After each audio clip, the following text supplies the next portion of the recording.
সদৌ কৈবৰ্ত যুৱ ছাত্ৰ সন্মিলনে জন্মলগ্নৰ পৰা অসম চৰকাৰক আমি দাবী জনাইছোঁ। কৈবৰ্ত যুৱ ছাত্ৰ সন্মিলনৰ মূল দাবী হৈছে স্বায়ত্তশাসন প্ৰদান কৰা। অসমৰ শদিয়াৰ পৰা ধুবুৰীলৈকে প্ৰায় 15 লাখ কৈবৰ্ত জনগোষ্ঠীৰ লোক আছে। এই লোকসকলৰ কিন্তু প্ৰতিটো মুহূৰ্তত শোষিত নিষ্পেষিত অৱহেলিত হৈ আহিছে। এই লোকসকলৰ যদি সঁচাকৈ চৰকাৰে উত্তৰণ বিচাৰিছে, আমি আজি আপোনালোকৰ প্ৰচাৰ মাধ্যমৰ জৰিয়তে স্পষ্ট কৰি দিব বিচাৰিছোঁ, আমি অনুসূচিত জাতিৰ সাংবিধানিক গণ্ডিত আমি থাকিব নিবিচাৰোঁ। আমি একো পোৱা নাই, সাংবিধানিক গণ্ডিত থাকি একো পোৱা নাই।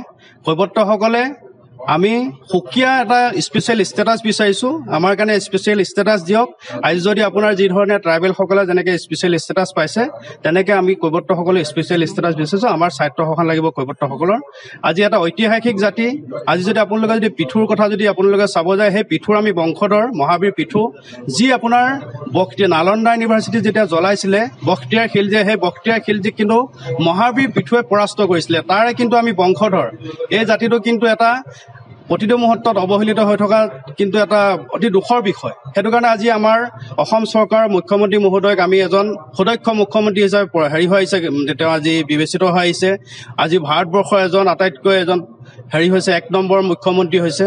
অসমৰ মুখ্যমন্ত্ৰীজন 1 নম্বৰত আজি মুখ্যমন্ত্ৰী হৈছে। কিন্তু অসমৰ 1 নম্বৰ মুখ্যমন্ত্ৰী হৈ থাকিলে নহ'ব, যে অসমৰ এই কৈবৰ্ত জনগোষ্ঠীৰ লোকসকলক কিন্তু ভোট বেংক হিচাপে বিচাৰি থাকিলে নহ'ব। তেওঁলোকে আগন্তুক যি 26ৰ ইলেকশ্যন আহি আছে, আজিৰ পৰা বাজেট অধিৱেশন আজি আৰম্ভ হৈছে। আজিয়ে আমি আপোনালোকৰ প্ৰচাৰ মাধ্যমৰ জৰিয়তে অনুৰোধ কৰিব বিচাৰিছোঁ, আজি কৈবৰ্ত যুৱ ছাত্ৰ সন্মিলন, কৈবৰ্ত মহিলা সভা, সদৌ অসম কৈবৰ্ত মহিলা সভা, কৈবৰ্ত সন্মিলনী, কৈবৰ্ত ছাত্ৰ সন্থা, কৈবৰ্ত স্বায়ত্তশাসন দাবী সমিতি, কৈবৰ্ত সাংস্কৃতিক সভা, আমি আটাইকেইটা সংগঠনে আজি একেলগে আমি আলোচনাত বহিছোঁ যে আগন্তুক দিনত আমাৰ উমৈহতীয়া প্ৰচেষ্টাত চৰকাৰৰ ওচৰত আমি দাবী জনাম যে আমাৰ কৈবৰ্ত জনগোষ্ঠীৰ লোকসকলৰ কাৰণে 500 কোটি টকা এটা সুকীয়া পেকেজ ঘোষণা কৰি আমাৰ কৈবৰ্ত জনগোষ্ঠীৰ লোকসকলৰ কাৰণে সুকীয়া উন্নয়ন পৰিষদ ঘোষণা কৰিবৰ কাৰণে আমি অনুৰোধ জনাইছোঁ।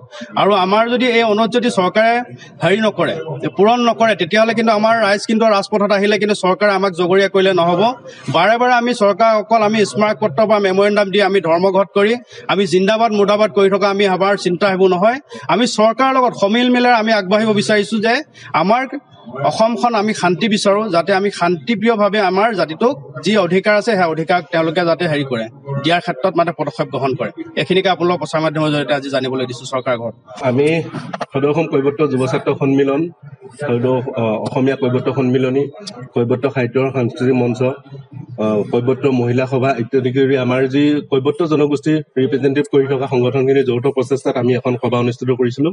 ইতিমধ্যে আমাৰ সভাৰ কাৰ্যসূচী চলি আছে, আপোনালোকে এটা কথা গম পাইছে। আৰু আমাৰ মূল দাবীটোৱে হ'ল যে স্বায়ত্তশাসন প্ৰদান কৰিব লাগে। আমি চৰকাৰক কেইবাবাৰো দাবী জনাই আহিছোঁ আৰু আমাৰ আন্দোলন কাৰ্যসূচী চলি আছিলে। সেই আন্দোলন কাৰ্যসূচীত আমাৰ তেখেতসকলে আলোচনালৈ মাতিলে, কিন্তু আলোচনাৰ নামত তেখেতে ভেকু ভাওনা প্ৰদৰ্শন কৰিলে।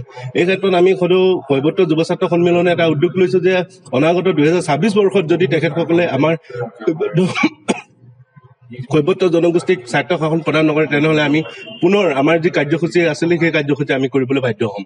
আৰু আমাৰ যি কৈবৰ্ত সমাৰোহ, ইতিমধ্যে আমাৰ কৈবৰ্ত সমাৰোহ কথা অনুষ্ঠিত কৰাৰ সিদ্ধান্ত চলি আছে।